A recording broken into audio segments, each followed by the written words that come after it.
असुने तुझी कृपा दृष्टी मी आले दर्शन घ्याया मनाचा मी सेवक बनू दे अनंत गुणाचा तू तुझ्यामुळे हा शब्द साठा अनंत गुणाचा तू तुझ्यामुळे हा शब्द साठा हा गायन रूपी कलेची आलो प्रसाद घ्यायला आणि म्हणून अरे सांग ना देवी माझ्या भावाला अगं सांग ना देवी माझ्या भावाला ग भावाला सुखी हाय मी माझ्या गावाला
जुमदेव बाबा भगवत प्राप्तीसाठी अहोरात्र मेहनत करायला लागले होते सिद्धी प्राप्त करण्यासाठी तर त्यावेळेस साक्षात हनुमान बाबा प्रसन्न झाले उभे झाले आणि म्हणायला लागले जुमन बोल जुमन काय पाहिजे जुमन बाबा म्हणायला लागले मला काही नको बाबा मला काही नको पण माझा जो हा सेवक वर्ग आहे तो सुखी समाधानी राहावा बस दुसरं काही नको त्यावेळेस बाबा हनुमानजी जुमदेव बाबाला म्हणतात जुमन हा काळ्या गाईचा माणूस कधी बैमान होईल याची काही गॅरंटी नाही काळ्या गाईचा माणूस कधी बैमान होईल काही खरं नाही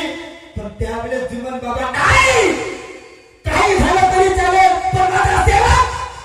तत्व शब्द नियमानच चालेल तत्व शब्द नियमानं चालेल पण कुठं माशी चिंगली कुठं काय झालं माहित नाही शेवटी त्याच्या प्रायचित बाबा जुमदेवजीला आपले पाय काटून द्यावं लागले आणि म्हणून सुशिलातून म्हणतोय जनहितासाठी सारं त्यागले रे त्यागले दिवस आणि रात्र जागलं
बाबांचा आशीर्वाद आणि आमच्याकडून देणारा आशीर्वाद.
मानव धर्माकडे वळतो, मानव धर्माकडे वळतो. तत्व शब्द नियमाने काटेकोरपणे जर पालन करत असेल,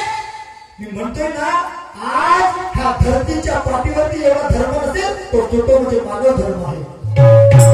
70% लोक व्याप्त झाले का की बाबांच्या धर्मात तत्व शब्द नियमाला एवढं महत्व आहे. आणि माणसाला सेवकाला तत्व शब्द नियमाला जर पालन करत असेल त्याचा कधीच वाकलं होऊ शकत नाही. ताजं उदाहरण जनार्दनजी मेश्राम झाले. किती जातूटोना करा, ह्याचा काही करा, जातूटोना ती काही करत असत. अरे रस्त्यावरती ते उतारा म्हणतात, उतारावरती लिंबू खाणारा जनार्दन मेश्राम आमच्याकडे ताजं उदाहरण आहे. आणि म्हणून काय म्हणतो लक्ष पूर्वक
दिवसभराच्या